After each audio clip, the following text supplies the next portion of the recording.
Vamos a ser sinceros. Aprobar el C2 de inglés no significa solamente saber mucha gramática o saber mucho vocabulario. Se trata de saber cómo funciona el examen, pero también cómo evitar aquellos errores típicos del examen de C2 que hace un montón de gente y que le saca un montón de puntos claves súper importantes en las diferentes secciones del examen. Porque es igual de importante saber lo que tienes que hacer que saber lo que no tienes que hacer. Y en un examen de inglés como el examen C2 de inglés, que según el marco de referencia europeo es el nivel más alto que te puedes sacar, cada error puede ser un error fatal.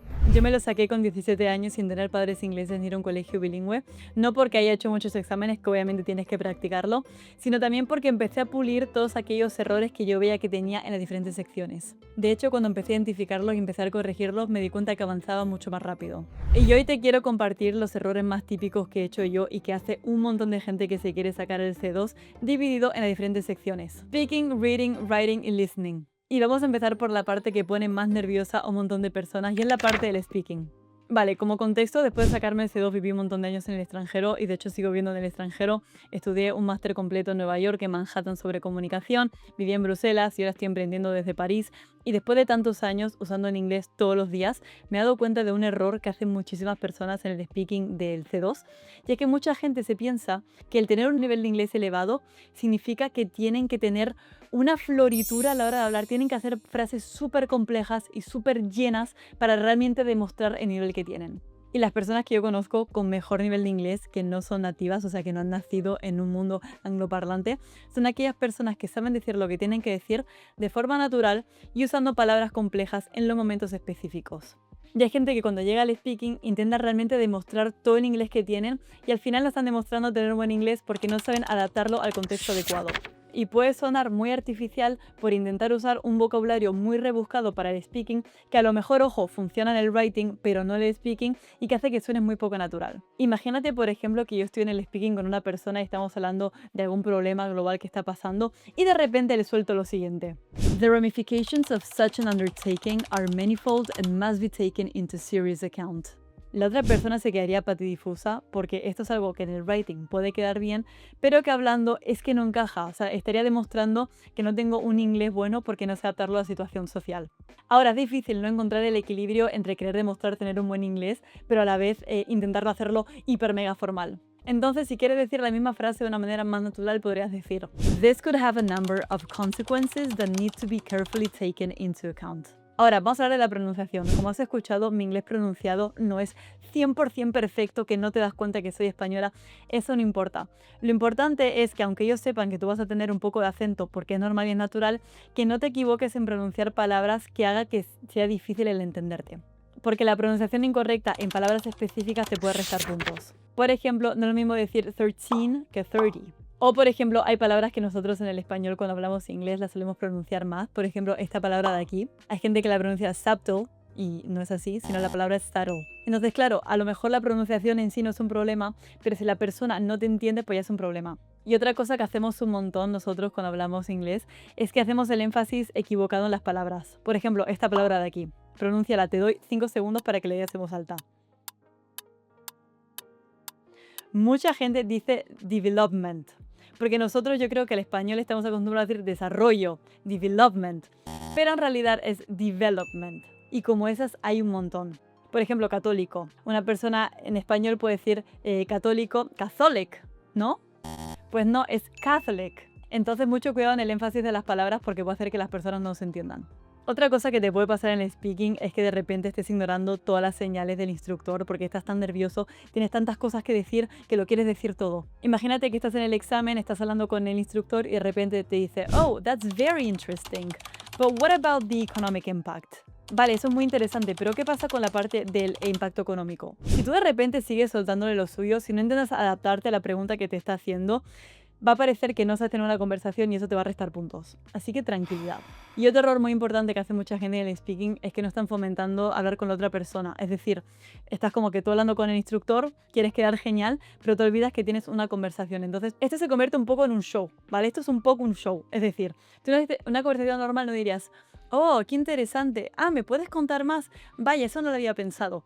Pero en el speaking de inglés tienes que hacer un poquito el show, tienes un poco que reaccionar, hablar, preguntar, pensar en voz alta, añadir pensamientos, preguntarle qué es lo que otro piensa, porque así es como se dan cuenta de que tú puedes tener una conversación mucho más dinámica. Y aquí va mi último consejo, una cosa que yo he aplicado a todos los exámenes de inglés, y es que vamos a ver, chicos, no van a estar mirando la veracidad de lo que tú dices. Si por ejemplo te preguntan cuál es la cosa más impactante de tu vida, imagínate, una pregunta aleatoria que me estoy inventando, y a ti se te ocurre algo que puede usar muchas expresiones, una historia muy buena, que parezca realista, ¿vale? Pero que no es la tuya, a ellos lo que le interesan es cómo lo cuentas, los conectores, cómo lo usas, lo natural que suena. No van a ir buscando a ver si la historia que has dicho es verdad. Es mucho más importante decir algo bueno, conciso, que se entienda, ¿vale? El español habla muy rápido en inglés. Because we try to speak like we speak Spanish. Así muy rápido no nos van a entender para nada porque es un idioma mucho más lento que decir la historia verdadera de nuestra vida. Así que bien, dicho esto, vamos al reading y el use of English, que para mí era de lo más difícil. No el reading, pero el use of English sí. Y vamos a hablar de un ejercicio que un montón de gente odia y es el Keyword Transformation. Es este tipo de ejercicio donde nos dan una frase y nosotros tenemos que volver a hacer una frase que tenga el mismo sentido, pero cambiando un poco las palabras de orden y añadiendo a lo mejor un phrasal verb o algo diferente. Entonces, un error ya de entrada es que si te dicen que tienes que rellenarlo de 3 a 8 palabras, es de 3 a 8, no son ni 2 ni 10 palabras, porque eso ya significa que te estás equivocando. Otro error, si no tienes mucho tiempo, no te quedes ofuscado intentando buscar el phrasal verb adecuado. Si no te sale, vuelve más tarde, pero intenta realmente hacer todo el examen que te salga de manera más natural para estar asegurado de hacer el mayor porcentaje del examen posible y después volver a aquellas partes que a lo mejor no son tan fáciles, como por ejemplo a lo mejor no te sale ese phrasal verb. Y otra cosa muy importante es que tanto la frase que ellos te dan como la frase que tú estructuras tiene que tener exactamente el mismo significado, el mismo matiz. En el C2 ya estamos viendo los matices, ¿vale? Que no vale solamente con que digas una cosa, sino que sea el matiz adecuado. Entonces, si por ejemplo decimos, Tommy said he was ready for his driving test and would take it in July, no es lo mismo que decir, Tommy said he was ready for his driving test and could take it in July. Y si sabes cuál es la diferencia entre estas dos frases, déjame en los comentarios a ver si tienes razón. Para esto, una cosa que digo un montón, pero de verdad que para mí ha sido la clave del éxito para aprobar cualquier examen de Use of English con muy poco esfuerzo, es escuchar música y aprenderte las letras. No te haces una idea de la de phrasal verbs que te vas a encontrar en títulos, en estribillos, en series. Si ves alguna frase que te gusta, apúntatela, búscala y de verdad que es la manera más natural y más pasiva que vas a tener de aprenderlo, más que aprenderte una lista concreta de palabras. Yo de hecho ahora cuando de repente me quiero entretener y miro esto para hacer un examen a ver si me acuerdo todavía, 8 de 10 veces te puedo rellenar esta frase de este Use of English pensando en canciones que conozco en inglés. Y vamos a pasar de la gramática al reading, porque uno de los mayores errores que tiene la gente que se saca el C2 es pretender ir al examen a conocer todas las palabras y no saber sacar palabras por contexto. Siempre en todos los exámenes va a ser prácticamente imposible que conozcas el 100% de las palabras. En el reading de repente va a haber palabras que no vas a conocer y no pasa nada. Tú lo que tienes que desarrollar es, a través del contexto, entender lo que esa palabra significa. Y eso es algo que se aprende un montón leyendo. Tienes que leer un montón. Y de hecho yo leo gente que me dice, ay, quiero leer, pero me paro todo el rato porque no conozco las palabras. Sigue leyendo, sigue leyendo, sigue leyendo. De vez en cuando puedes buscarla, pero no pares la lectura porque no conoces una palabra, porque al final por contexto vas a empezar a sacar un montón de cosas y eso va a ser muy útil para tu C2. Además que si estás parando siempre cuando estás leyendo, y al final te vas a frustrar y vas a leer 2 páginas y leer en español porque va a ser insoportable. Otra cosa del C2 que se distingue de otros exámenes es que ya sí que estamos siendo muy puntillosos con las palabras. Una palabra significa algo específico y a lo mejor si lo cambiamos un poco significa otra cosa que no tiene nada que ver. Y entonces ya el lenguaje tiene que ser como muy preciso. Así que mucho cuidado con los full friends. Es decir, aquellas palabras que nosotros en español tenemos una traducción, pero es una traducción diferente. Si por ejemplo en un párrafo leemos que un científico contemplated the results, podrías pensar que ese científico contempló, miró fijamente a los resultados, cuando en realidad en este contexto contemplated significa que estuvo meditando detenidamente o que consideró detenidamente algo. Así que mucho cuidado. Y lo último es la mala gestión del tiempo, ¿vale? Tienes que tener mucho cuidado con las secciones y cuánto estás tardando. Y un consejo que a mí me dieron, que la verdad es súper útil, ojalá fuera algo más específico, pero es que muchas veces tu primer instinto es el correcto. Yo en el reading, cuando tenía que hacer lo de elegir diferentes multiple choice, muchas veces me dejaba ir por el primer instinto y no intentaba darle 1000 vueltas porque muchas veces el primer instinto era correcto. Así que a veces tenemos que hacer decisiones rápidas, partes paramos más, otras partes vamos más rápido y un poco confiar confiar en que hemos estado flexing that muscle, hemos estado construyendo esos músculos para hacer un examen en el cual no tenemos el tiempo para analizar cada respuesta. Y vamos a una sección que en los comentarios me habéis puesto que os cuesta un montón y tengo muchos consejos y es el writing. Vale, unos errores más típicos que me decís que os pasa es que de repente empezáis con un texto, estáis un montón del rato y ya no da tiempo para el segundo. Entonces, una cosa que tenéis que desarrollar es hacer esquemas, ¿vale? Es mucho más importante hacer un buen esquema en el cual pongas las diferentes partes de tu escrito, las frases que vas a usar, palabras interesantes que quieres meter. Primero este esquema más pequeñito de las dos partes y ya después lo empiezas a desarrollar. Tú lo que no quieres es perder el tiempo en mitad de un escrito sin saber cómo vas a terminar, sin saber las palabras clave que quieres poner, porque el writing en el C2 no es tanto de la cantidad sino de la calidad. Que ellos vean que están los conectores, que estás usando palabras muy diversas, que estás teniendo ideas lógicas. Entonces divide el tiempo en estar mucho menos escribiendo y mucho más en desarrollar cómo hacer estos esquemas. Como estoy diciendo, el tema de los conectores es algo muy importante para el nivel C2. Te tienes que tener cuidado con los conectores limitados. Es decir, a lo mejor en el B2 puedes decir todo el rato however, moreover, furthermore, however, pero en el C2 realmente tienes que tener unos conectores ya mucho más aprendidos y tener mucha más diversidad para que no se note que estás siempre usando los mismos todo el rato. Así que intenta ampliar tu mundo de conectores, porque ya te digo que cuando corrigen el examen no están solamente mirando en general el texto, sino que están haciendo checks de que partes específicas del examen las tengas bien, por ejemplo, que tengas buenos conectores. Y después cuidado con las colocaciones incorrectas. Y es que, como digo, el español, o todos los idiomas, pero bueno, es el nuestro, muchas veces traducimos cosas pensando que son así en inglés porque nos suenan bien, pero en realidad no es correcto. Y estos errores en el C2 es como que se permiten mucho menos que en otros niveles. Por ejemplo, no es do a mistake, es make a mistake. No es depend of, es depend on.